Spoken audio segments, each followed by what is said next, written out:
Welcome to the 21st, a Review Travelers podcast. My name is Dee. And my name is Lee, and today we'll be...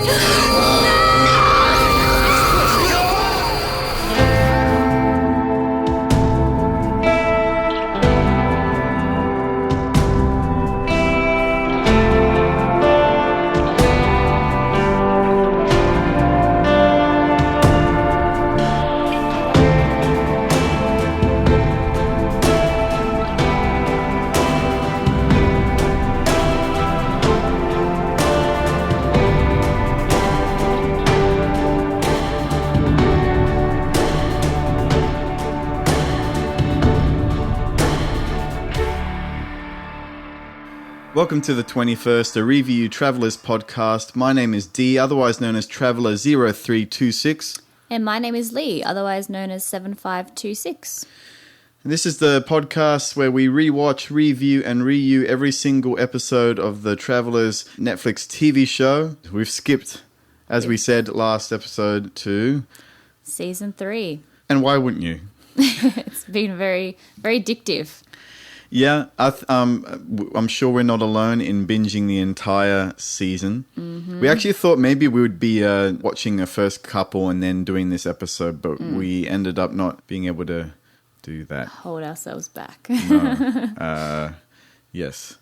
But if anything, it meant we stayed on mission and we completed the entire season and we've started to watch it again. Mm-hmm. And we're going to be sharing it with you guys, and hopefully you guys will be on the journey with us as well and letting us know what you think. Twitter and Instagram is alight with comments and excitement about Season 3. So send it our way and we'll share it with you as well. Why don't we start off with our segment, Messages from the Deep Web. Uh-huh. And I'll put in our theme music just... Here? Was I meant to say that? Yes.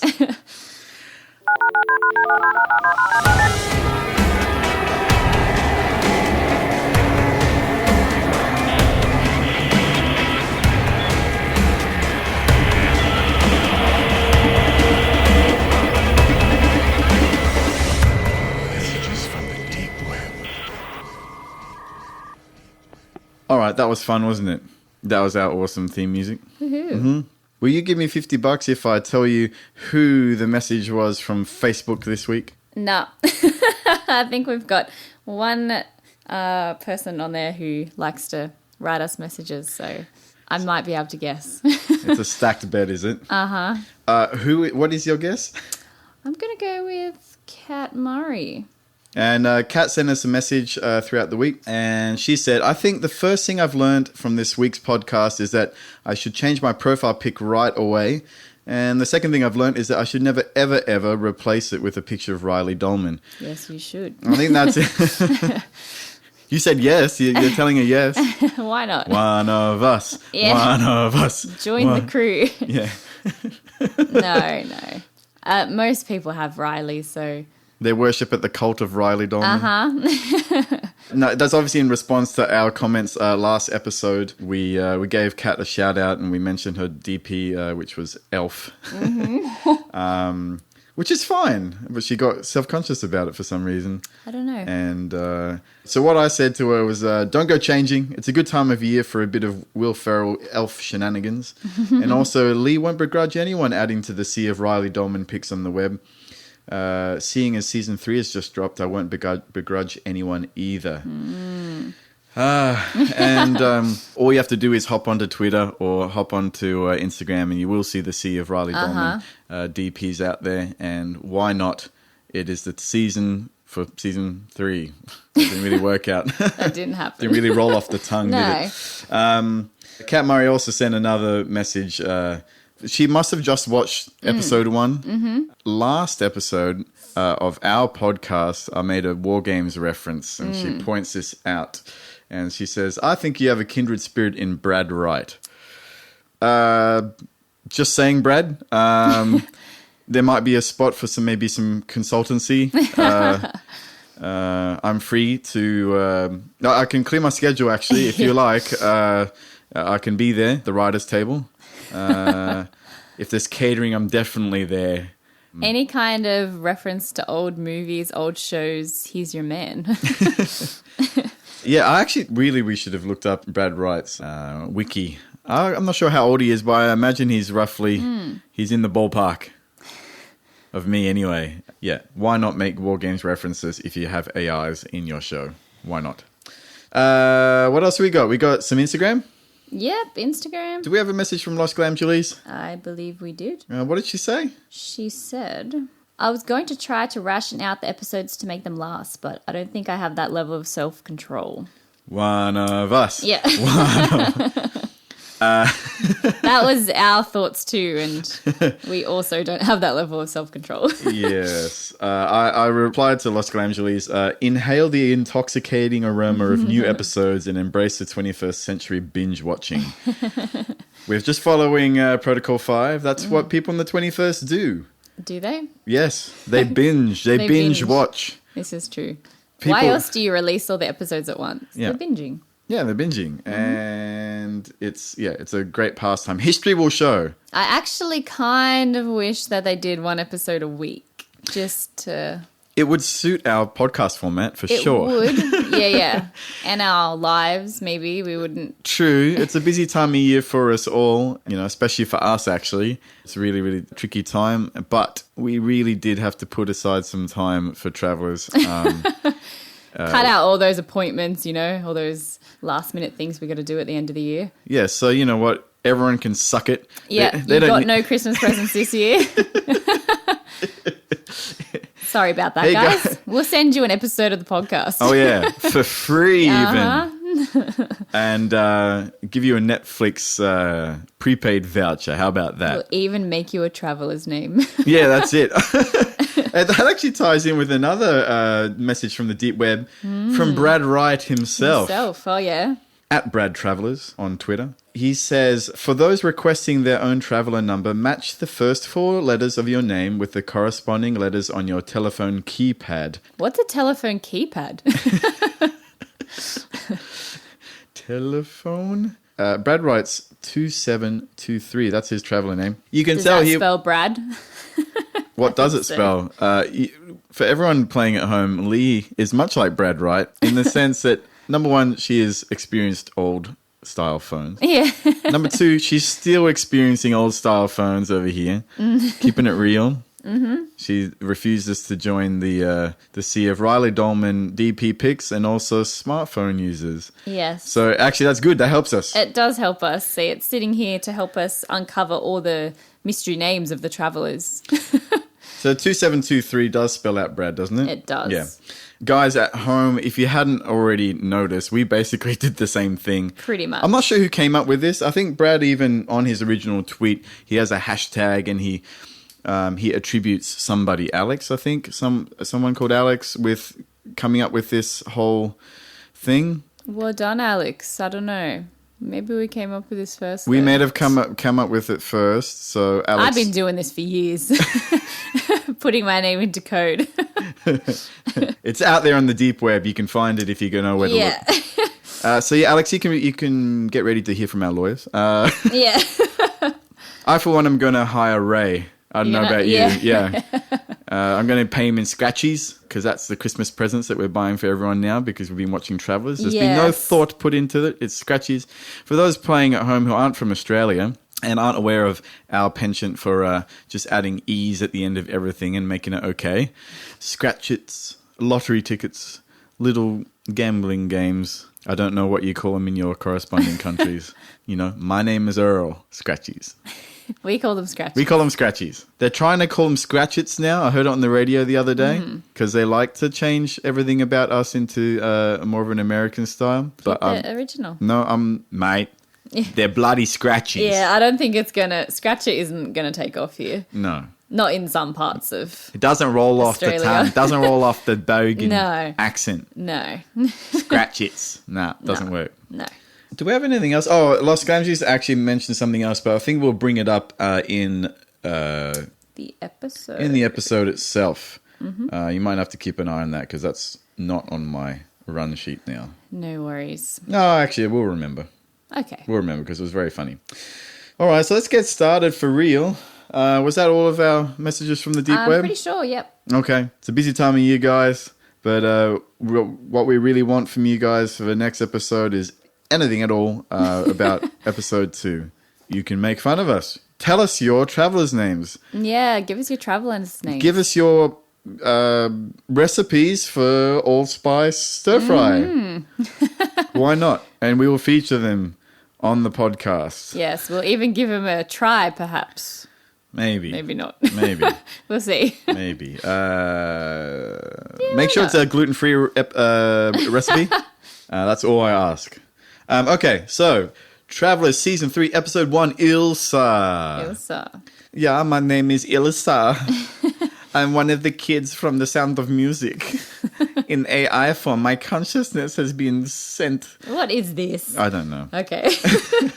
Ilsa is the first episode of the third season of Travelers. It was released along with the entire season 3 on Friday, December 14th, 2018. I don't remember when that was. The episode was written by Brad Wright himself and directed by Eric McCormack himself. Ooh. If you want something done right, do it yourself. I think That's so. what I say. Uh-huh. They got the heavyweights out for episode 1. Yeah. Just so that, you know, Get us hooked. get us hooked straight away. All right, synopsis.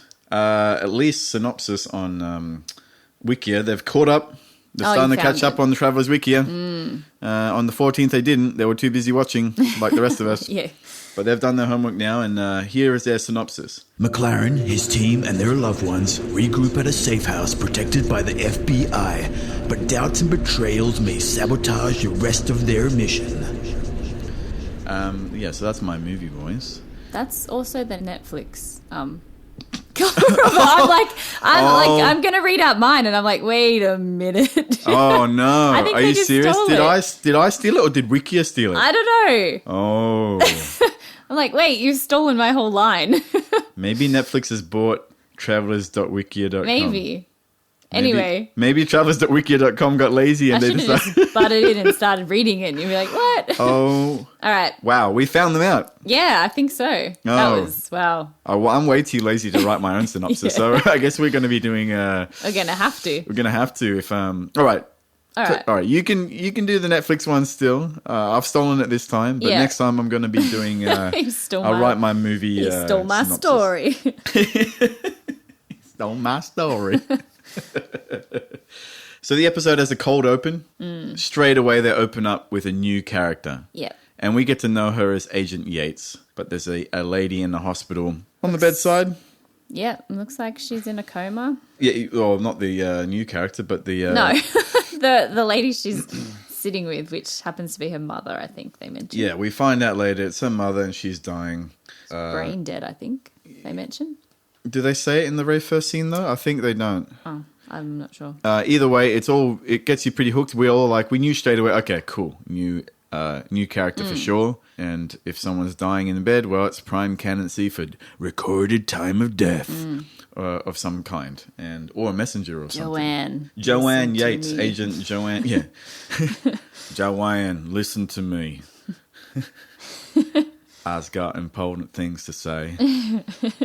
My little knickknacks. Make sure you put them in bubble wrap. I thought of Star Wars. Did you? Yeah. Leave me. Yeah, something like that. I want to see you with I my am your own mother. eyes. There is another. Turn to the dark side. There is another sky. Oh no, is that Yoda? Oh my god, that's terrible. Sky.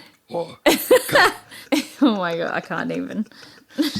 Later in the episode, though, they do show an extended version of this scene, and they really focus on the mother's mouth. And all I could think of was like, Palpatine. Your rebel friends won't help you now, Agent Yates. Oh, I'm afraid that the director will be quite operational. Okay, it makes me feel slightly bad because I mean, like, she's dying. It is a serious scene. It is a serious scene, but all like all these dickheadery jokes aside, and bad. yeah. No, we were very taken several times. We've watched it many times now, this first episode. And We have. it is an affecting scene. It's beautifully done. McCormack does a beautiful job. Everyone's on point, and we're totally hooked. All Star Wars references aside. Mm-hmm. Do you know that, like, I'm just going to bring it up, though. Yes, okay. Number one, you're probably all with me in number one, George Lucas, stop it. Just stop it. What? No more. No more cuts. No more. If Disney re-released the Star Wars again on fucking Blu-ray, on Yeah. DVD, or wherever the fuck they're going to do it on, number one, don't make any more changes. If, in fact, go back to the originals, please. I'm so sick of it. Do you remember in the very first Star Wars, the Emperor was actually played by a lady? I remember thinking she looked like a lady when I was a kid. I'm like, oh, sure, whatever. And then by the time we're watching the next movie, it's like, I think they recast or something, and it's like, oh, it's fine. Like Empire Strikes Back, it's like, okay, cool. It looks like an old man. I guess I was wrong. Whatever. But they went back and replaced like every single scene with the Emperor with like the dude who plays Palpatine. Oh, no. And like among other things, which are just spoil the movie for me. It destroy my childhood. It's not an You overreaction. poor It's real. man. For those at home who want to watch the original Star Wars, the only way that you can is either on a very old VHS that is probably in my parents' basement, or the laser disc, apparently. The laser disc. The original laser disc of Star Wars. Okay. Whatever. Back onto mission. Oh, yeah, I'm off mission. Yeah, bad. Traveler 0326, you are off You mission. are off mission. No more Star Wars talk. Uh-huh. After we meet our new character, Yates, we cut to the aftermath of the end of Season 2. And we see all of the travelers, the team, and their loved ones on a little school bus. And we see them all sort of looking a bit grim after the abduction of their loved ones at the end of Yes. Season 2 by Traveler 001. As far as they're all concerned, 001 has been overwritten by the director. But we, as the audience, obviously know that he escaped in the body as long as of... they've watched the other. Oh, no, we knew that, didn't we? Well, I assume you We guys... knew that at the end of season 2. Yeah, you would have to have watched Season 2, Yeah. guys. Like, I there's no assume point so. listening No. to this. No. You've probably already switched off anyway. Okay, cool. After your Star Wars talk, yep. They're weak. Your rebel friends have abandoned you. Okay, and we see... Oh, actually, this ties in with Los Glamsleys. Yeah. We see everyone's looking pretty grim, except for Grace, who Except for just Grace, seems to, like, be fine wherever she is I think she just deals with her stress by eating. by eating. Grace is sitting there eating what Los Glamsleys humorously calls a trauma bar. I like Guys, I'm very hungry. Are you not hungry? It's like we're all stressed. We can't think about food. And she's just... Grace, I'm sure, is a kind of person who can sleep anywhere. I think so. Once she has something in her head, she believes it completely and has no doubt whatsoever. She's just like, My body needs food, needs substance. Where's my trauma bar? I'm wondering what flavor trauma bar. I'll try to think of a few flavors that she could yeah? have. Yeah, the terrorist attack truffle. Yes. Multi-memory wipe. Multi-memory wipe bar. Yeah, Okay. the multi-memory. And perhaps my favorite, the kidnapped cluster. Oh, that does sound tasty. Yeah, the nuts really help combat Stockholm Syndrome. Also give you the energy to carry on and be debriefed by the FBI. Maybe that's what she's eating then. So I'm told on the advertisement anyway.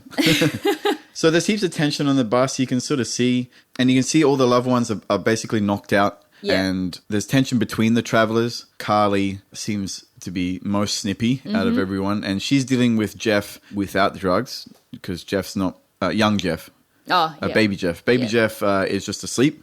Yeah. And they go over a speed bump and McLaren's a bit angry and he's got Kat sleeping on his shoulder and he's like, hey, can you take it easy? And Grace is like, the believer in science is like, no, they'll never wake up. They're like, blah, blah, blah. And then, we find out that Jeff's like not drugged up. Oh, so they talk some exposition. They're sort of talking about them. They've had their memories wiped. Yeah. My thought was like their shared memories will make the lie harder. And as soon as I sort of saw that, I'm thinking, they were in the room together at the end of the last season. They all kind of found out about Grace pretty quickly, I believe. I think so. They all sort of, know each other. How far back does the memory wipe go? Yeah. think McLaren says, look, we need to go over the details. Oh, no, Philip. Philip says, we need to go over the details. Obviously not for my sake. Yeah, his guy's just... Why is that?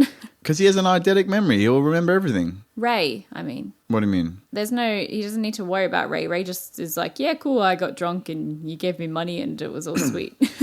My whole thinking with Ray is that, like, he's had less to do with everything. Yeah. He's not as close. No, Ray was the most in the dark, I think, when they're all captured and put together. You know, Grace obviously knows what's going on. Yeah. Kat's already had a memory wipe. Yeah. Jeff's already on the... Already suspicious. Scene, yeah. David's, like, already had thoughts, I'm sure, even if he's trying to repress them, as David does.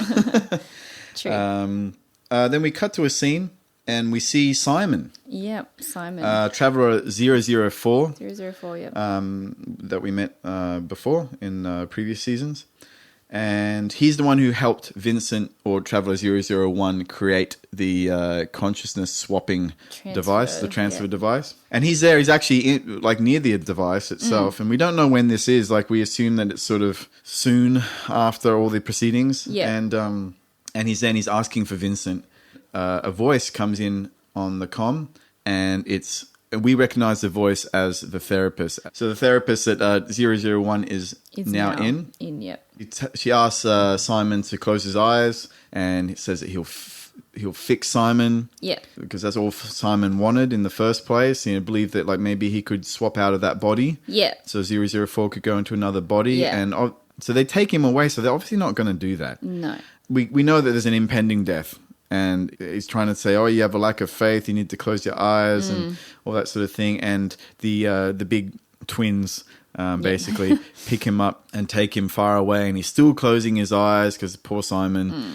He can't wait any longer because he's scared. They put him on train tracks. There's a train coming. Yeah. He opens his eyes. As soon as the train driver sees him, we know, uh-oh. Yeah. The director can see him. Yeah. He's been off grid until then, but they will definitely be able to, it's a historical event now. This guy is being laying in front of the thing.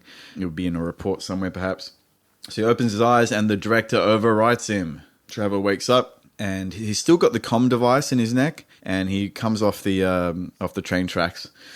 And it's all whizzing past really fast, like it's a very loud train, but we can just hear over the train that 001 didn't want to kill him, but knew that the director would do it. Yeah.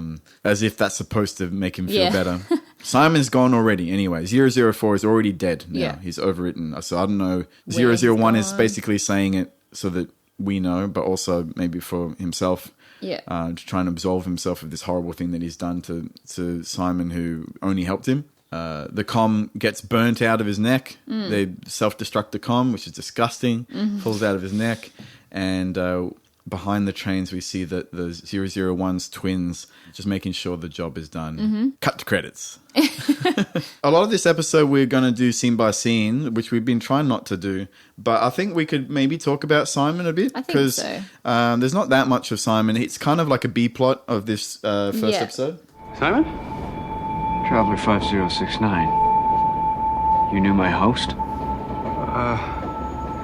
Yeah, I did. I'm sorry, I'm just surprised Simon's death wasn't in the historical record. My host was supposed to be a John Doe, attempted suicide, but obviously he was a traveler. Have you ever seen a comm do this? Ouch. The director can calculate in seconds what would take a lifetime for you or I. I find your lack of fealty offensive. This body's dehydrated. Do you have water? You'll probably experience a psychotic episode in the next few hours. That's the body the director chose for you.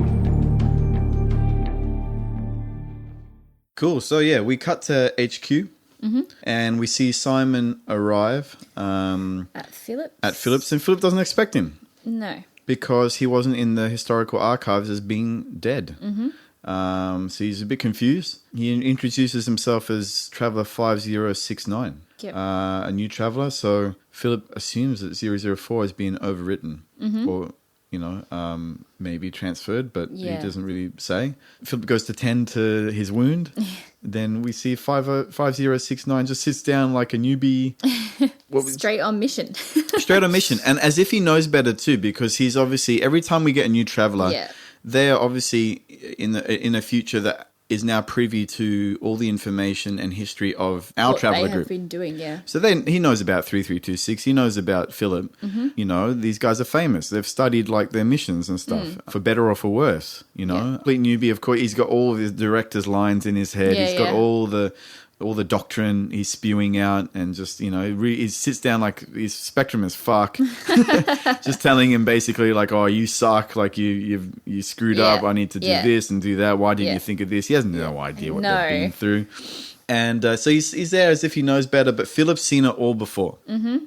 So Philip's like, before you get ahead of yourself, bro, like you got to know your host body suffers from severe paranoid schizophrenia. Philip's had experience in this regard because the director made a mistake and put him Yeah. in a body that was addicted to heroin. Yeah. You know, he's knocking 5069 down a peg, but not in a harsh way. He's just saying, just slow down for a second. Let's just appreciate the 21st for a second. Mm-hmm. How about you just have a little think about the fact that this is the body that the director chose for you? You know, no one did this for Philip, you know, like no one helped him along. So Philip's probably thinking, I can help this guy along because he has no idea what he's in for. Yeah. And he's still indoctrinated with, the rhetoric of the Traveller program. And so he's going to sort of be kind but firm and tell him about the reality of the situation. His body is dehydrated. Yeah. There is a later scene, though, when he does finally get that glass of water. Yes, he does. It's an important plot point. Yes. Philip brings him water, and he's like, this water is incredible. Yeah. And then Philip's like, yeah, it's not been recycled from piss for and whatever for 10,000 times. Yeah. Gross. And but then yes, as Philip is warned, Simon starts to have psychotic episodes. He starts to see people in his head, and he sees a friend from the future, like they're all in sackcloth and all that sort of thing. Yeah. I thought it was Traveller 001 the first time I saw it, and then you see a close up because he sees him again later. Simon believes that he came here for a reason to help, but obviously he's racked with guilt. Mm-hmm. So he sees his friend from the future reveal radiation damage on his neck. He's got all this growth. Yeah. Get a tumor or something, I don't know. Yeah, it's gross, yeah. And Simon's like, why would the director do this to me? He's like, we're starting to question it, and Phillips tries to comfort him and says, look, let's not worry about that. Director makes mistakes. Director just makes like mistakes. The rest of us. And let's try some 21st century fruit. Just, just get him in the present moment, get him not really thinking about it, and just have a real conversation, and don't worry about the work too much. It'll sort itself out. Like, who knows what his mission's supposed to be, but he may not even last Yeah, exactly. the time. So they'll see what they can do for him. And I believe that's the last that we see of Simon I'm in the pretty whole sure, episode. By the time we've seen these 3 scenes with him, it's done.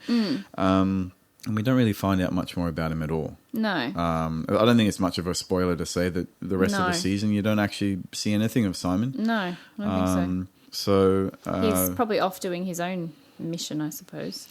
yeah. So if we cut back to the beginning again, now that we've dealt with Simon, we see the Travelers again. Philip is selling the story to Ray. He's like, oh, there you are. You're waking up. Hey, buddy. And Ray's waking up. Oh, fuck, man. What happened? And so he just says it like, oh, Ray, you were in trouble with a bookie. Yeah. And you came to me and we put on some bets and we watched the bets come through and we had a massive celebration and drinks and I took your car keys and you crashed here. And he's like, oh, okay. I shouldn't drink, right? Yeah. Philip says, oh, no, we've, here's the money. And tells him that, the bookie's been paid, and that's the extra. And then Ray's like, fuck off. Yeah. I love you, man. That's what friends are for. That's cute. Philip feels a bit bad that he has to lie to Ray about it, but, he's happy to see Ray happy as well, and he's sort of obviously helping him deal with a problem. Not that will really help Ray out with his gambling addiction at all. Hopefully it gives him a new start.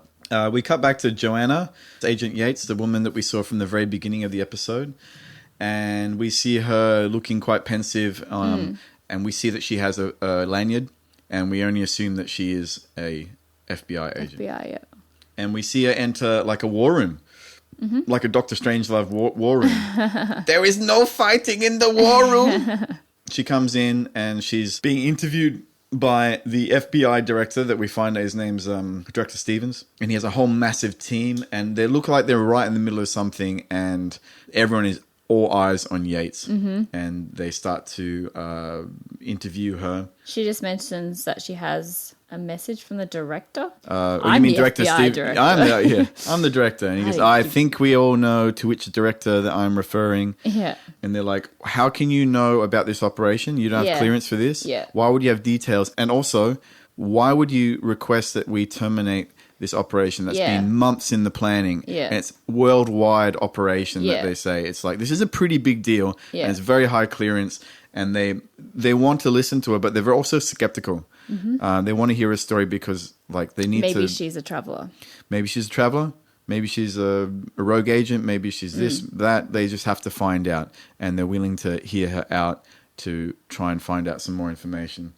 And so we won't follow her story just yet because the way they pace this episode, they drib-drab little bits of information to keep this going. Yeah. So let's cut back to the FBI safe house where our travelers and their loved ones are. We find out through some just basic dialogue that the agents that are surrounding the house are either travelers themselves or they've been handpicked by, what's his name? Agent Wakefield? Wakefield, Is it? yep. Agent Wakefield, who is in cahoots with McLaren and our team. Let's go and find the scene with Grace and Trevor because we won't do it justice. No. Where were we? I think we were done. No. We were talking about your feelings. You were talking about my feelings. Right. The logic's inescapable. 001 kidnapped every significant other on your team.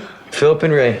Oh, I don't judge. Yeah, you do. Look, Trev. it's obvious I was taken by 001, held against my will, and frankly starved. We were only given water for what seemed like days. 31 hours. Because of the inevitable impact it was going to have on you. Emotionally. I'm important to you in a way neither one of us foresaw, and the sooner we both accept that. Grace, I am delighted you were the one kidnapped and interrogated, not my parents. There, I said it, so. That's the second nicest thing anyone's ever said to me. So can I go now? Oh, no. Your team needs you. I'll go. It's thrilling, isn't it? The primal rush of hormones bursting from your endocrine system.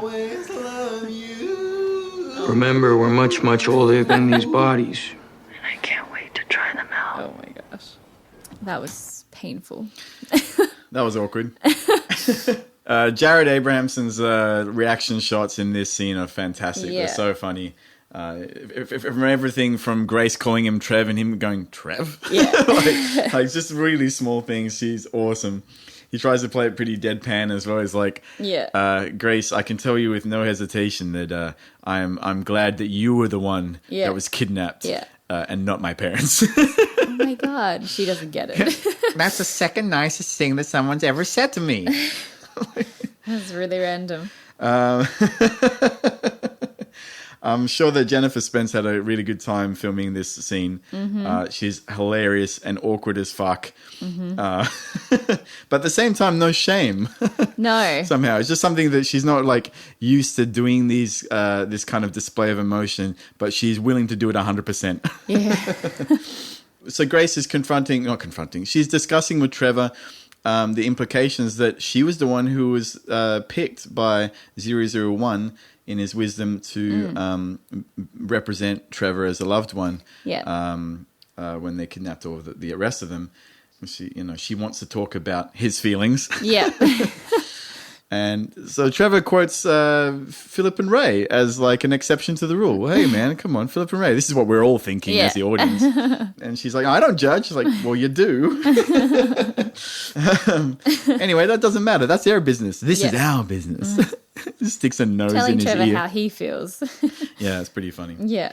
And then we cut to a scene in the kitchen, and they're all it's Carly, Mac, and Marcy are all discussing the ramifications of what they've done with the memory wipe and what they're going to do now. And Carly's basically picking holes in their approach. And she's a bit testier than normal.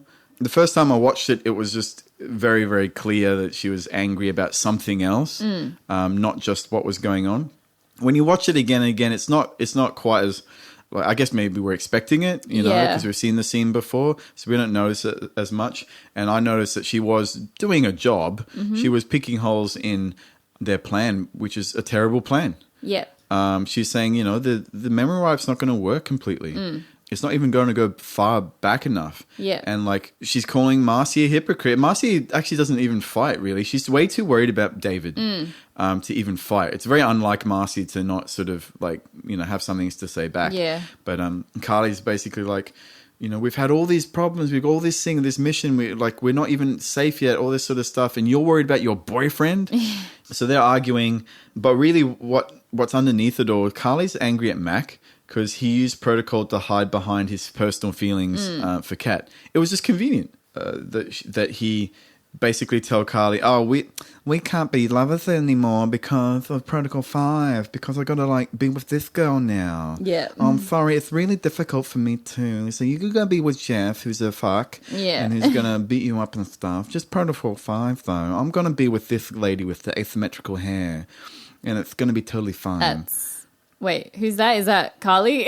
I'm being McLaren. Okay. I'm from the future. I don't think I believe it myself. I don't know why I'm doing that. I don't know. Yeah, we see a flashback of them forcibly drugging their loved ones, which is... Now we understand why they're all traumatized. Like, the travelers themselves are traumatized because I don't know if I could do it. Yeah. It's like they have to... They know this is the best thing Yeah. for the mission. The way that Mac is talking, it sounds like it's the thing that he wants to do as well because he wants things to go back to normal because he Yeah. had feelings for Kat. Yeah. And Marcy's also the same. She had feelings for David. Yeah. And their reactions were heartbreaking at the end of season 2. It was like, after everything they've been through, it was built on lies. And they're like, no, it's fine. We can go back to where it was. And David's like, don't touch me, Marcy, and stuff. And, like, we've never seen David look so hurt before. And Kat's exactly the same. You know, we're invested in their romances as the audience as well. But we know deep down, like, this is pretty fucked up what they've done. It's not really cool. We're going to like it because we like the characters and we like the story.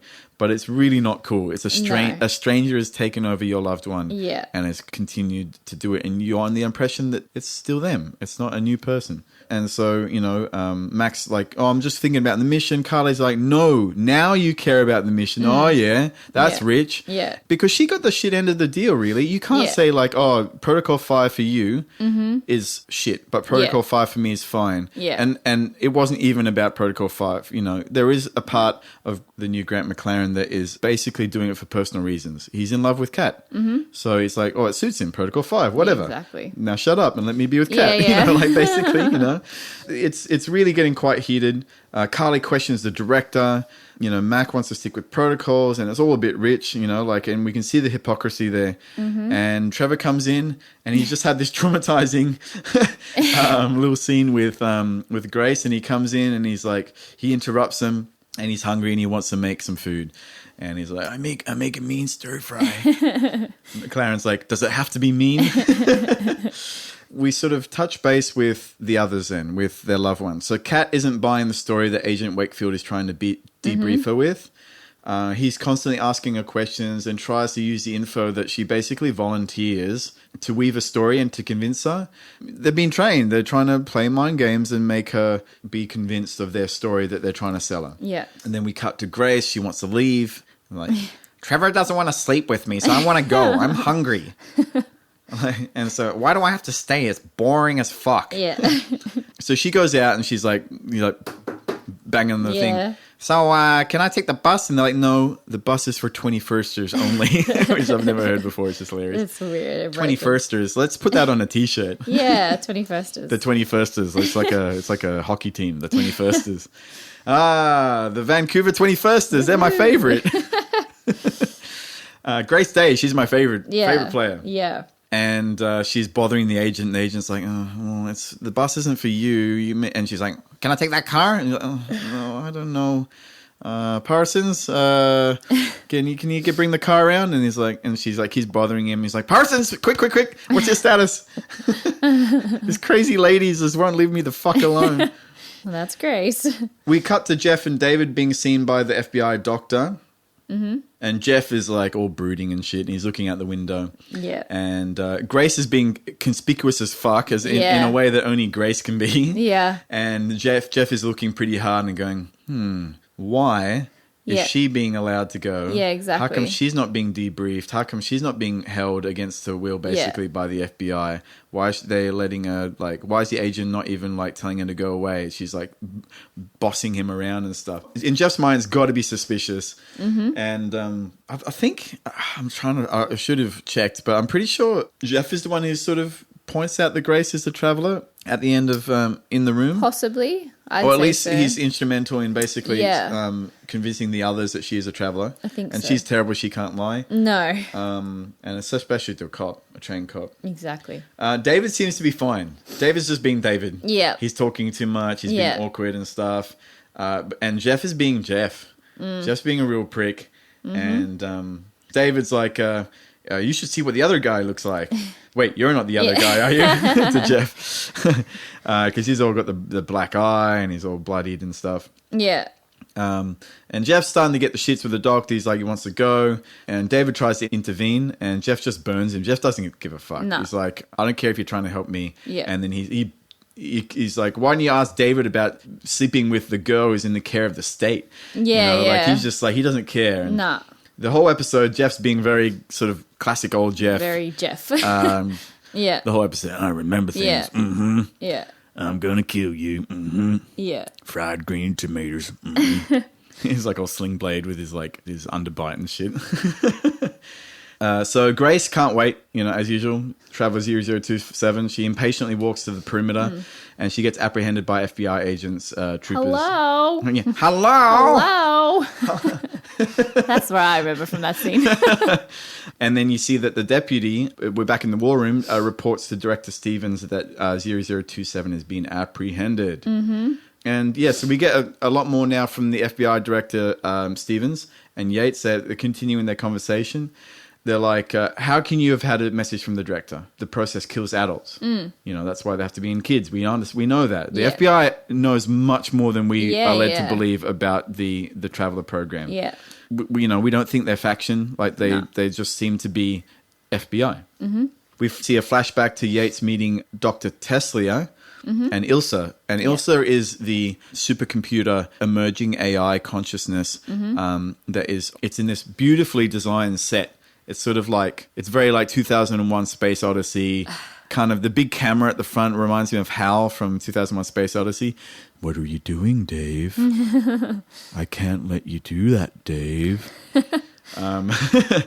And it looks like Hal. It makes a war game joke. It's like, my name is Ilsa. Would you like a nice game of chess? No, we don't want to play chess because you're going to nuke the world if I'm led to believe by anything from that movie in the 80s. And Tesla's like, no, don't worry. No one ever gets that. Yeah. Dr. Tesla is Spectrum as fuck as well.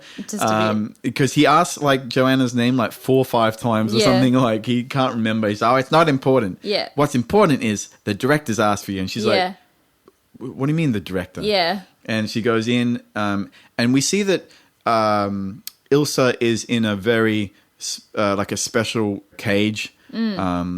Presumably to keep it away from being hacked, all that sort of thing. Yeah. And Teslia says that the director gave Dr. Teslia Yates' number. So the director shares info with Yates about her mother to prove that it's the director. Mm-hmm. And the director says that she was chosen out of many candidates, and she kind of thinks it's a prank, basically. And she storms off, and she's like, "Don't ask me again, I'll arrest you," or whatever. So Teslia sends a text the next day to Yates. We find out at the behest of the director. And we see Yates with her mother again. She's told by a doctor in there that basically her mother won't wake up after this last stroke. Yeah. Pretty sad, Yates is there and she's in denial. She's like, I just talked to her the other day, so whatever. I don't believe you. I'm going to wait here because I'm in denial. I don't think that she's gone. I think she's going to recover. So the doctor's feels sorry for her and leaves a paper with Yates. Although the Doctor may also be a traveler. I don't know, yeah, because it's just so convenient. Like she's been sent a text and she's thinking, fuck this Tesla guy. He probably just wants my phone number. Yeah. He's looked me up and he's trying to get a date with me or something. So she's not taking it seriously, but she's obviously taking in the information, and the Doctor gives her the paper, and on the front page is all this info about a predicted plane crash, Flight 0718. Which I originally thought was maybe from an earlier season, like where, Mac is in that plane crash, but it's totally not. It's because it's way too late. Yeah. And it's wrong circumstances. So she comes back to Teslia. Yeah. And she's like, how could you possibly know? And she's like, well, it's a director. I didn't know. Teslia's like, director told me. The director had this information. It just said, text her. Yeah. So they go into the room. The director hasn't said anything to him at all. But as soon as the Yates walks in, the director starts talking, and Tesla is like, dude, I'm standing right here. Which is a running joke, actually, that starts to happen throughout the season. And so the director gives us some exposition. Basically, discovery was inevitable. In all the scenarios that the director ran, in all the predictions and algorithms that it was running, it all leads to one thing, that the Traveller program will be discovered, but its new plan is that it has to work in cooperation with the 21st century authorities moving forward. Otherwise, it's going to fail. Yeah. Yates is told that she must intervene with the FBI worldwide operation to take down all the Traveller groups. So we cut back now to the conversation with Joe and Director Stevens. And they believe Joe, but at the same time, they're like, we're suspicious of the Travellers. Like all this is fine and well. We believe you, but the Travellers program's fucked. We're still going to go ahead with this operation. Yeah. There's a flashback, and we see the original Agent Wakefield getting overridden in a scene that's from an earlier episode. And I think Forbes, is it? Like, Mac's partner was there when that happened too. Yeah, got I think overridden so, I'm pretty sure. by the director.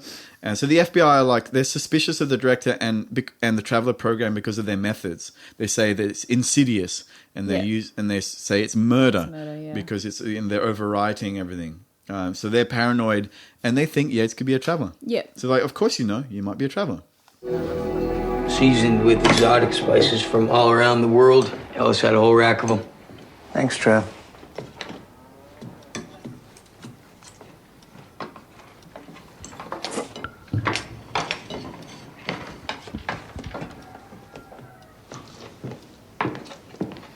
Hey, I wanted to give you an update on... I haven't eaten in hours. Would you mind if... Be my guy.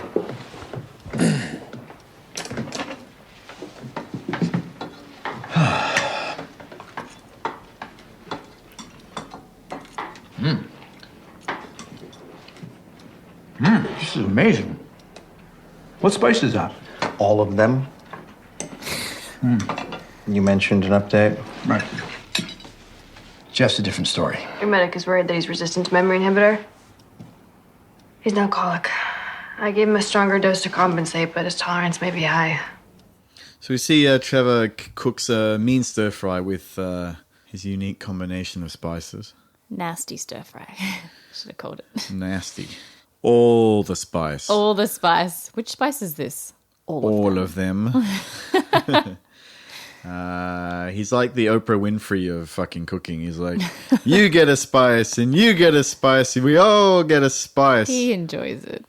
Yeah. He's a teenage boy. We all liked weird stuff when we were teenagers. Yeah. His consciousness is also like just embracing every adventure that the 21st century has to offer, including all the spices. So you see Trevor shoveling it into his mouth with the wooden spoon, like no anything, just standing up. Just he's the chef. He's like, you guys enjoy. I'm going to shovel this into my mouth. Completely unsurprised that people like it or not like it or whatever. Agent Wakefield's like, sure. And he eats it, and he's happy to eat it. And we find out through Marcy that everyone's sort of doing okay. Kat's a bit resistant. But Jeff is resistant to memory inhibitors because of his alcohol tolerance. The scene after this, which we will play a little bit, just I want a little bit of the audio, because Jeff confronts Mac. Mac tries to just reel off the same old story. And Jeff questions, like, the story, of course.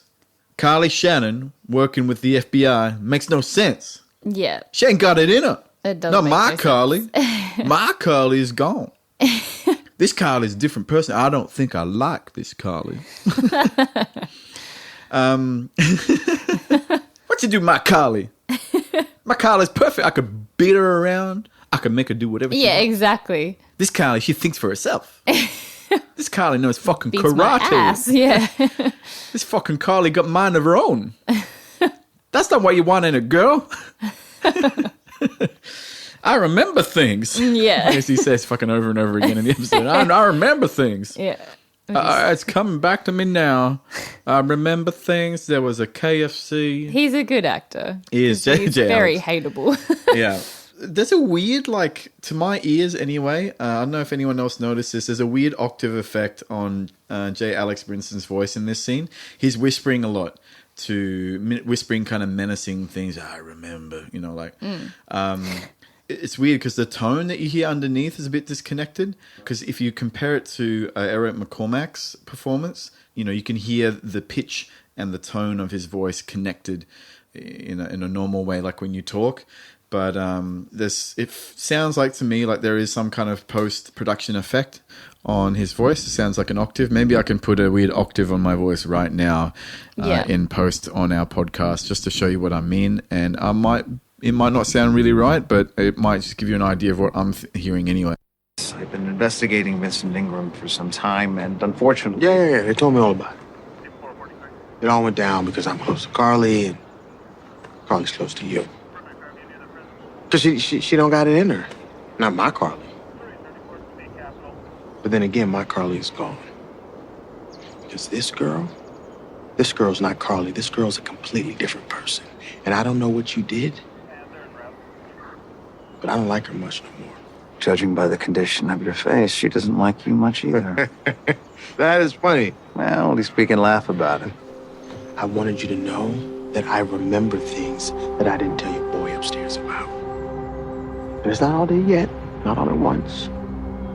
Just itty-bitty pieces percolating like the morning after the night you've been drinking. Well, you'd know more about that than I would. But it'll come to me. So yeah, Jeff's like, I don't like it much anymore. Jeff, I remember things. Yeah, so he mentions feels like he's having a hangover. Like he feels like the night after. Yeah. He's getting itty bitty glimpses of things that he used to piece together after he's been drinking. Yeah. So he's used to this. It's like, I'm like the alcoholic Sherlock Holmes. I solve crimes after I've been drinking. And I remember stuff. I piece it together. And then I'll come back because I remember things. You better wait for me. I'm going to be back. And I'm going to announce my discovery a bit later in the episode. It's a good episode because you got Mac just like throwing it back at him and it's really funny. It is. It's a really good scene. It is. They're both being quite menacing, but like weirdly kind of civil towards each other as well. They probably both just want to like punch each other in the face, but it's the Traveler's equivalent of Robert De Niro and Al Pacino in that table scene in Heat. No, you better be ready. You better be ready for me when the hit comes around the corner. It sort of transitioned from a bad Robert De Niro into a bad Scarface just then. See, I haven't watched like any of these movies that you quote, so hopefully someone listening like watches these. You better wait for me because no, I can't do the Pacino. I was trying to Pacino. No, you gotta watch these movies, man. Heat's a great movie, and up until like recently, it's like been the only time that Al Pacino and Robert De Niro have been in the same scene together. Interesting. Anyway, this is the same sort of thing. Okay, off mission. Sure. We see Trevor and Carly have got the shits with being in the kitchen, and they volunteer to go patrol the perimeter. Yeah. And they're walking around, and Trevor's sort of just chatting. Talking doing his stuff. talk. Yeah. And Carly sees something that we don't really know what it is. No. She looks at the ground, and then she says, "Nothing out here." Yeah. Definitely not aware of something out here in case anybody's listening. Uh-huh. Guys with the laser sights on me, I better turn around and go back because I'm just Carly Shannon, and I have no idea what I'm doing because I'm a girl. Yeah. Yeah, so she says it so they don't arouse suspicion, but they obviously see footprints because they report it to Mac later. Yeah. Carly's like, I want to take him out. But Mac is like, calm down. Let's not We don't order know the who nuke they are." strike just yet. Like, it's probably just nosy neighbors or whatever. Yeah. But at this point, I think because Carly and Mac have been arguing so much about the personal stuff, you know, and their history and using Protocol 5, I think he's kind of let his guard down a little bit, and he's just basically dismissing Carly. He's like, he doesn't give a fuck. I'm sick of Yeah. hearing your voice. Whatever. You crazy bitch. You know, you're overreacting like normal. But in this case, she's right. So he thinks it's nothing. Jeff leaves on the bus and sees Grace in the car, and he knows something's up. And Raises another suspicion for Jeff. yeah, when he's in the back seat of the bus, just saying, there's no one else in the bus. He Yeah. still has to be Mr. Cool, too cool for school. I didn't even notice that. Take any seat you want, Jeff. Yeah. Oh, I will, because I remember things. I remember where I sat last time. I remember. I don't know your name right now, but I'll remember. I'll piece it together, itty bitty bits of names.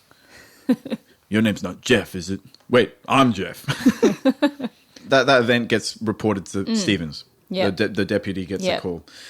Mac and Marcy are about to go check on Kat and David. And Agent Wakefield's like, we got things covered. It's all good. We got cameras, you know, just in case. Cameras for the director out in the perimeter. You can summon air assets to protect us if you want. And then Mac's like, oh, now you're just showing off. Yeah. You know, he pulls out like a little beeper that's got like, you know, Captain Marvel symbol on it, you know, or something, you know. All the Avengers are coming. Yeah, Nick Fury turns up Yeah. and stuff. I got my eye on you. I remember things. Turns out it's Jeff. The part of Jeff today will be played by Samuel L. Jackson. Oh, that would be so good. Say what again, motherfucker? Say what again, David? Yeah, I was going to say. What? Do they speak English and what? Marcy seems pretty agitated and unimpressed, and she just wants to get upstairs. She doesn't give a fuck what Wakefield's saying. Not really. We see Kat, and she's like, I've felt this way before, like lost time, Yep. the thumping headache, the hangover kind of feeling. And she likens it to the day that Mac's SUV was stolen. Yep. Which was from a season 1 episode Yep. where Philip steals the SUV, actually. He does. Yeah. I can't remember which episode it is, but anyway. Not sure. And then you see the scene, and it's like she accuses him of drugging her. And then you see Mac tries to explain, and then he basically just gives up. Yeah. And then pulls out a needle. syringe, and Yeah. she's freaking out. She runs away, and he injects her. Yeah. And they don't really imply one way or another too much. No. Is it in her mind because she's remembering things and she's paranoid and she's like, she remembers a little bit of something, but she's basically just got a fear that she can't connect to a memory. She Yeah. has a fear that's very deep inside her that's reacting in her brain. Is it that? Or in that scene, did Mac actually do that? Yeah. And then we're seeing the next time that Yeah. Mac comes up. Yeah. Because she The first says, time I've been failed. waiting Yeah. all day. Yeah. And so, well, maybe he's done this a few Yeah, times today. yeah. I don't know. I don't know if Mac could do it over and over again. Like, he could do it a few times. Yeah. But, like, he's just so weird. He sort of gives up. He's just, oh, fuck, I have to do it again, Yeah. I guess, you know. It's interesting. It puts the lotion in the basket. Or get the hose again. You know, like, put the lotion in the basket. Silence of the Lambs? No? No. Okay. So Mac's got like a coat on, and he pulls the coat out, and he's got his like dick tucked into in between his legs. Like this, What? and he's like singing a song. I'm doing Silence of the Lambs. Again, You haven't seen it? I haven't seen it. Hello, Clarice. Oh, I know that scene because it's no, but I haven't seen the movie. I ate his liver with some lima beans and a nice Chianti. No, sorry. Sure. So yeah, in the next scene, she's saying, "I've been asking for you all morning. Where have you been?" And she's hesitant, and we're not sure if she's just dealing with these kind of hallucinations that she just wants to be comforted and she doesn't know what's going on. Yeah. And she does get interrupted in being comforted later on in just a couple of minutes. But it's either that or she's playing along. She knows it's like, well, if I don't put the lotion in the basket, I'm going to get the hose again. Yeah. I'm going to get injected if I Yeah. don't pretend to believe you. Yeah. So it's one of those two things. Either way, Yeah. terrifying for her. So Mac thinks she's fallen for it at this point. We get close-ups of them, but they're both a bit sort of unsure. Then we cut to David and Marcy. David's doing David. He's Yeah, just sort of being talking random. too much. And he's like, should see the other guy. Yeah. And then Marcy's like, what other guy? What does he remember? Was the other guy 001? Who's 001? Oh, for fuck's Never sake. Oh, well. mind. Yeah. Injects him in the neck. I think Marcy's worried that David is not coping with things properly. He is being really weird, but you don't know if he's okay or not okay. I think he wants to be okay. That's David. He does. He likes to just sort of water off the duck's back and kind of move on. We see that in normal David. At this point, this is traumatized David. There's some part of him here that does have like some kind of PTSD. Yeah. And he doesn't know why. And he's just wanting to be over. So he will agree to all their stories. And he's pretending like, he says, I want to pretend like nothing has happened. He wants his sesame chicken. He wants to, sesame chicken, they go out, curl up on the couch, and then, you know, make a tea and stuff. Go home. Just be home, you know. That's what David wants. So he's totally the opposite to Kat at this point. But Marcy's really concerned that he seems to be either 100% fine or bullshitting or at least in denial. We flash back to Carly and Trevor. Who am I, Grace? Oh my gosh. Hello. FBI agents seem to just hop into cars and drive away. And so that we're like getting the indication that they're in on it or they've been like given superior orders. Even the ones who are loyal, they're like, well, the director is just called. Not the director, but, you know, Director Stevens is called. So Wakefield's team is all sort of just leaving. And Carly and Trevor are like, shit's going down, and they're like preparing for a gunfight. And they tell Mac.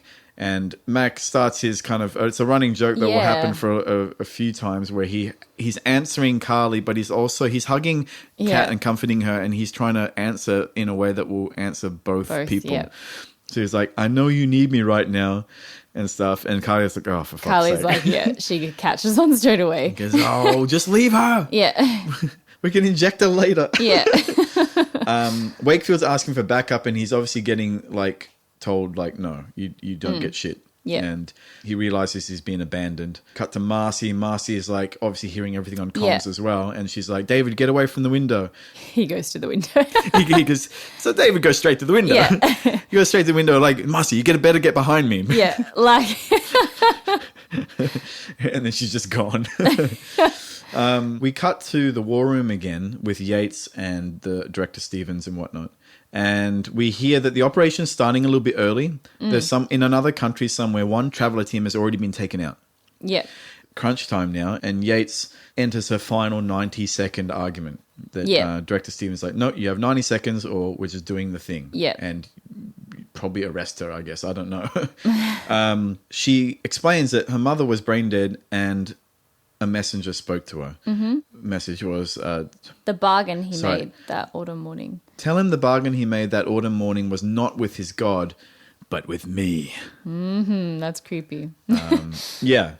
And this really rocks him. The FBI director Stevens kind of looks down and he's like, this is the day. Let's cut to that. 39 minutes.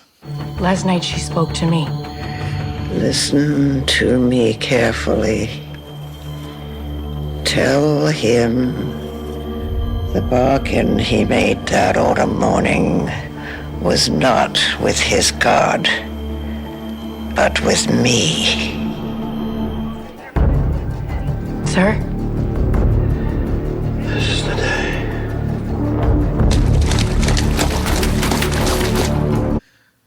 Luke, take off this helmet. The first time I watched it, it was quite sad. Like, but the more I watch it, the funnier it becomes, which is horrible. I feel bad. To see with my own eyes.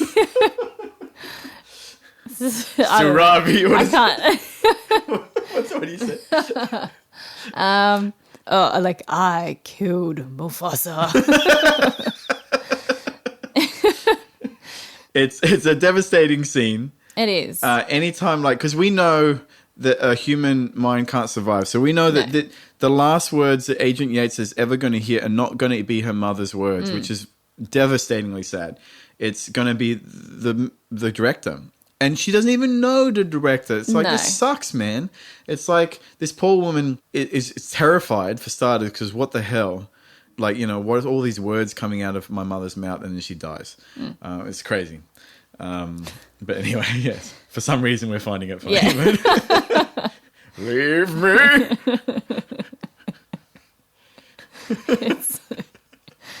Sorry, did anyone else find that funny, or is it just us? Everyone else is really crying here. Yeah. Anyway. And then she disappears into a Force ghost, and all that's left is her brown cloak. There is another Skywalker. It's horrible. Master Yoda, no. Na na na na na na na. Burning Jedi's on the fire. Add that music in the background, huh? Yeah. That is one of the pieces of music that will make any grown man cry, though. Yes, this is true. It's that and bagpipe music, like playing Amazing Grace, like at the end of Star Trek II, The Wrath of Khan. All the souls I ever met, his was the most human. William Shatner, he's huge acting. And then it cuts to the thing and they shoot him, Spock, out into space, and I'm like, oh. But they're best friends. He said that he was human, but he's not. He's only half human, and that's like counts between brothers. Oh man, I really want to watch that again. I haven't seen it in a while. I can see that. Oh, I love that movie. Okay, so we cut back to the action. Everyone's surrounded. Trevor's like, they're on our 6-2. For those playing at home, according to my Mickey Mouse watch. It's 6-11. Oh, wait. Yes, I can see where Mickey is pointing. He's pointing down on the 6. So for you non-military types out there, 6 means behind you, Behind I think. you. 12 means in front of you.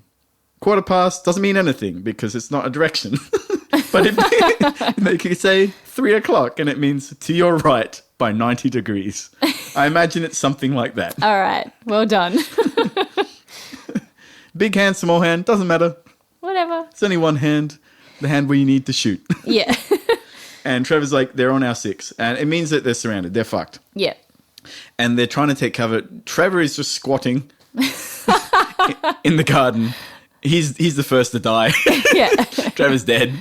He's done for. He's accepted it, I think. For some reason, Mac's like, I don't want to go in the house. Maybe he's trying to protect Kat and David. Yeah. Because if they go in the house, it's like they lose their vantage points and they're going to get killed. So the Traveller team, at this point, they're fucked. Yeah. Like they're completely surrounded by the troopers who have automatic weapons and they have cover and the advantage. And so they're in real trouble. Carly's like, I'm prepared to break Protocol 3. I'm like, well, yeah, that's cool, but like you're going to get shot. Yeah. The director hasn't waived Protocol 3. Yeah. Carly, fuck that. Fuck that. I'm the tactician, bitch. I'm the juggernaut, bitch. She's all like Ripley in like Aliens. Yeah. Like, get away from her, you bitch. Yeah. You guys have broken rules. I'm going to break a rule. I'm going to break a rule right in his face with my bullet. And so we cut back and, you know, there's a lot of tension built here. Like, you know, when you watch the episode, the cuts are really great. McCormack's like trying to pace it so that we're getting dribs and drabs of information and we're building to a climax.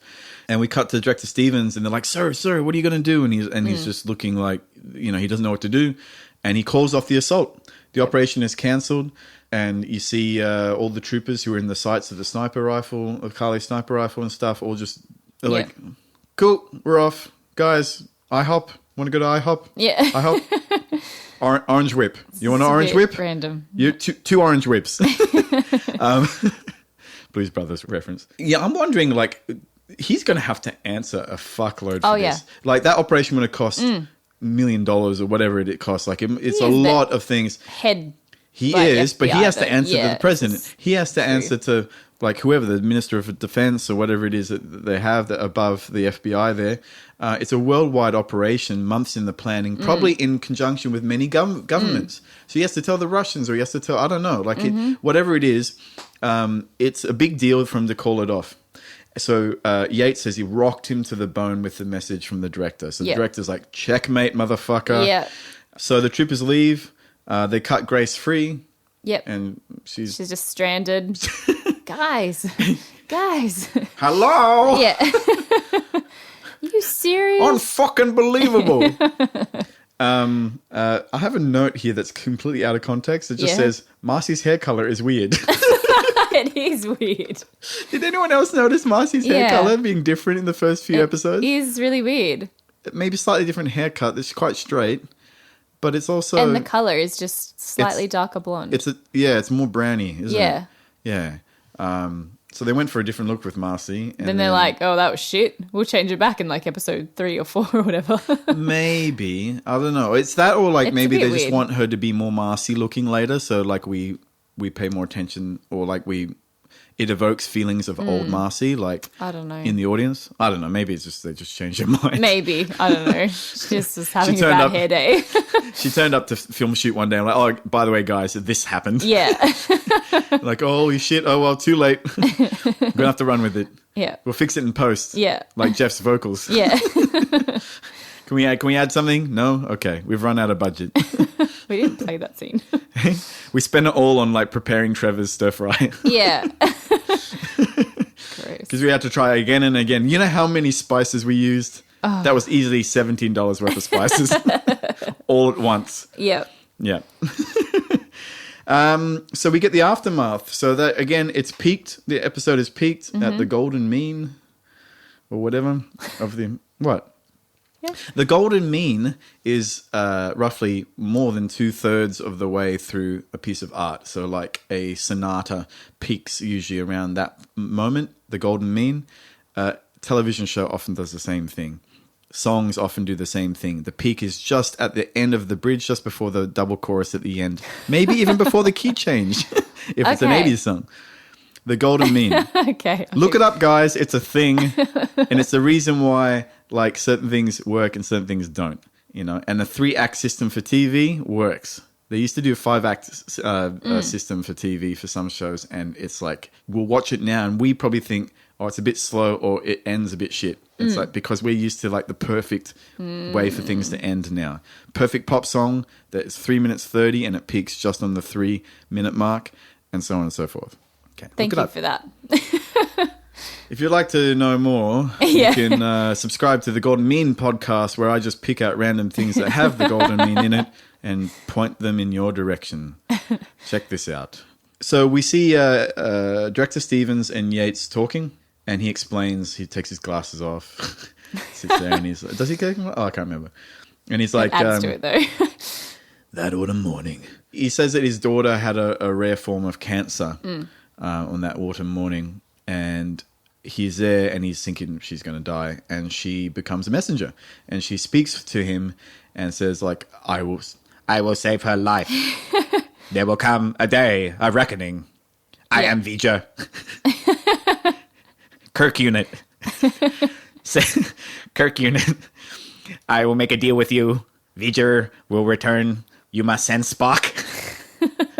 I will take over the body of the bald-headed woman. Actually, that's really strange. Actually, I've never thought about it. There, Star Trek: The Motion Picture. There's this like chick who gets taken over by V'ger, who is the Voyager satellite that gets sent out into space, and then it gets so far away, like that we can't find it anymore, and then it meets like a whole like planet of machine, like sentient machines who basically teach it, because it's like a baby machine. It's like a shit computer from like the 70s or whatever. And then they send back, and then it's like it wants to come home to Earth, but it's like fucking shit up. And then it takes over Lieutenant Aliyah or whatever her name is, and she's like, "I am Vija." And she speaks like the messages. Oh, no. Like I didn't even think about it before. It's Yeah. hilarious. Kirk unit. She addresses Captain Kirk, calls him Kirk unit. Unit. Why do you want to see my schlong? Shut up, Beavis. Yeah. Okay, I'm going to say, that sounds like you're cutting into Beavis and Butthead. Why do you want to see my schlong? The unit is in my pants. All right, your references are so strange. I don't know. I must be tired. You must be. So the day of reckoning Has come. came, and it was she improved on that The day. next day or whatever, and it's probably, I imagine that the director already had like doctors in the hospital, and they probably like injected nanites into her at some point. And the director knew, and this is like some fucked up thinking by the director. This is like a machine doesn't think this way. No. The director is a very sophisticated AI, and it's probably learning. Like the more that it does stuff, the more it like will learn from humans and learn tactics, and it's learning not bribery. What's it called? He's making a bargain. Yeah. And like there's no way of calculating what a human would do. Yeah, in that exactly. situation. A human might be, well, fuck you, my daughter's fine. Yeah, Screw you. exactly.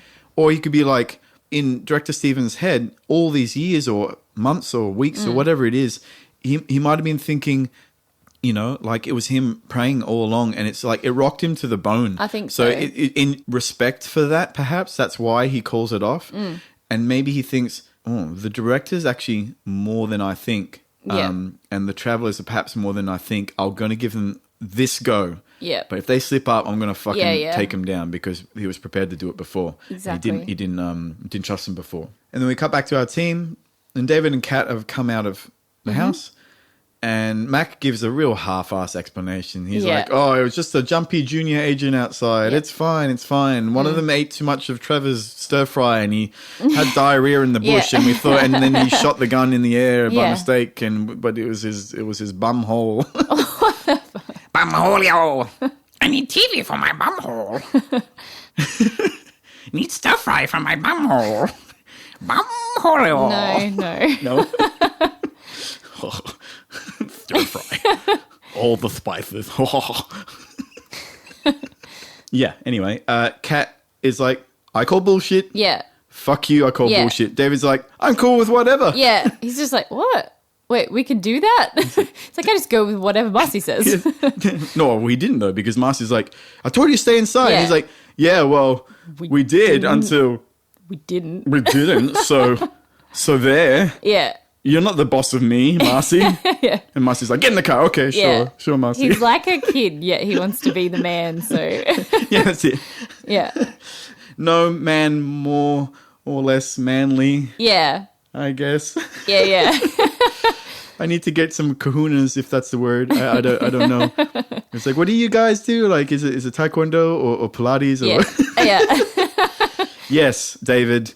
It's an aggressive form of Pilates. Origami. I'm a black belt in origami. Yeah. You better watch out. I can make a hell of a crane that'll Yeah. take your fucking head off. Oh, it's funny. It's like the Monty Python sketch where he's like, John Cleese is like training like all these guys in self-defense against like fruit and vegetables, and they're like, we don't need to learn this. Like, he goes, oh yeah, well, and then he gives them the thing and attack me, and they go and attack him, and he'll like shoot them in the face with a gun, or he lets a lion out and stuff. Yeah. Yeah, it's fucking funny.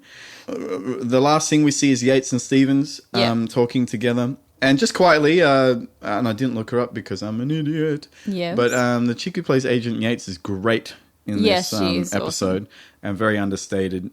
She has to communicate a lot in only a few scenes, and not with too many people really either. Yeah. Teslia, her mum, and Ilsa. Yeah, Not really her mum, the director. Yes. Guys, Eric, I can't do this. I mean, I'm a professional here. Ilsa keeps forgetting her lines. Yeah. She keeps asking me to play chess. You know, I've been here for 12 hours already, and we haven't got the scene. I don't know, Ilsa, like, are you going to overdub her lines? I don't know. I'm just saying, as a professional, it's my first day. I'm just letting you know. Just letting you know. And the episode ends.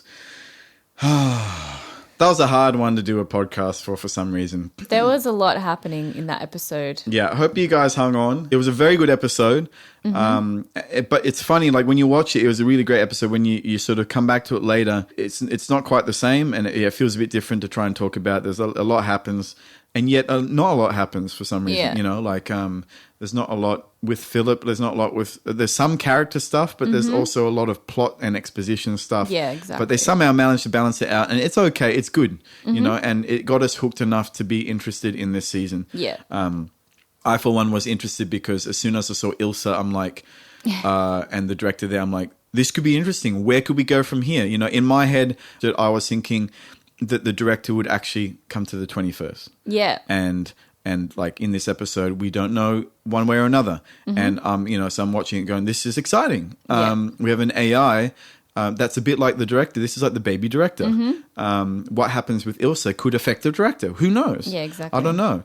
And the introduction of a new character and everything, it was pretty good.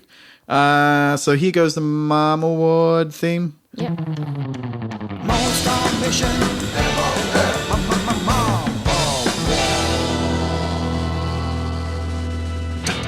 This one was really hard It was hard. to pick a most on mission mom award. Yeah. What are you thinking? I'm thinking, well, I go through who it can't be, All right. I suppose. So Philip's out because Philip's not in it much, and we don't really know what Philip's doing. Well, he helps Simon, the new Simon. He is on mission. Yep. I don't know if he's most on mission, but No. he is on mission. Yeah. Carly, it's just a bit too angry. She does her job when she's outside, when she's out there, but when she's in the kitchen, she's like not being awfully helpful, although she's not wrong either. No. So, you know, Carly does all right. I don't think she's off mission at all. She does very well. And it's, you know, in the action scenes, she does really well as well. It cannot be Grace because Grace really actually, she sets off Jeff in a way as well. Yeah. And Grace is sort of, she doesn't have a mission for starters. She's just like fucking around. hanging around. Hanging around trying to pick up Trevor. Yeah, that's it. I don't think it's Mac at all. Mac's kind of compromised in this episode. I think so. He's distracted. Yeah. For sure. The team is kind of failing to memory wipe everyone and to reset everything. You know, Marcy doesn't do an awful lot. She's mostly just caring about David. Which is kind of her Protocol 5, but their current mission, no, yeah, you know, comes first, obviously, and it's kind of maybe not. Yeah. So not for the first time in the show, because we haven't done all the episodes yet, but perhaps for the first time in the podcast, I'm thinking it's not one of the team. I agree. Yeah. Are you I was thinking trying. what I'm thinking, B1? Oh yeah, me too. Yeah, like look, it doesn't have to be one of the team. No. Calling it. Yeah. Yates. I think Agent Yates. Joanna Yates. Yep. Great new character, and in a very, very difficult circumstance that involves many personal things for her. Like, she's not a traveller. She could have just been like, screw you, what are you doing? Like, I don't need to listen to you.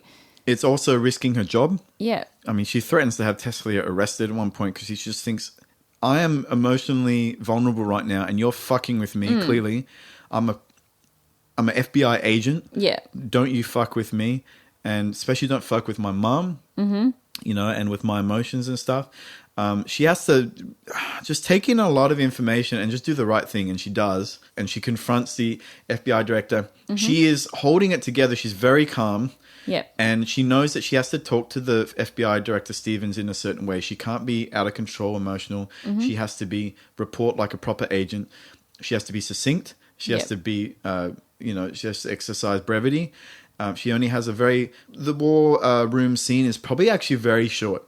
Yeah. In real life. We see it interspersed throughout a whole episode. Yeah. But there are lots of flashbacks in those scenes because she's just talking. Yeah. And then he gives her 90 seconds and it's like, so she's there for a matter of minutes probably when it comes down to it. There might have been a bit of waiting at some point, but that's pretty, you know, she's not there for long at all. Yeah. Certainly not a whole day. Well, she's got her mission from the director and she succeeded. Yep. So she is most on mission from me. And me. Yep. Nice one. Awesome. All right. Well, I think that just about wraps it up for us. So guys, have a good Christmas and New Year. And we'll catch up with you guys with Season 3, Episode 2. In the meantime, please like, subscribe, rate, and send us through any comments you have about this episode or next episode. And we'll see you next pod. And remember, Stay on mission. We might as well do it. Thanks for listening. If you've enjoyed this podcast, please leave an iTunes review and subscribe. Keep up to date by visiting our website review.com.au. REVEEYOU.com.au. Interact with us on Facebook, Twitter and Instagram at The 21st Pod. That's at 21STPOD. Send through your messages, fan theories or topics of discussion and we'll talk about them on the podcast. And remember, stay on mission.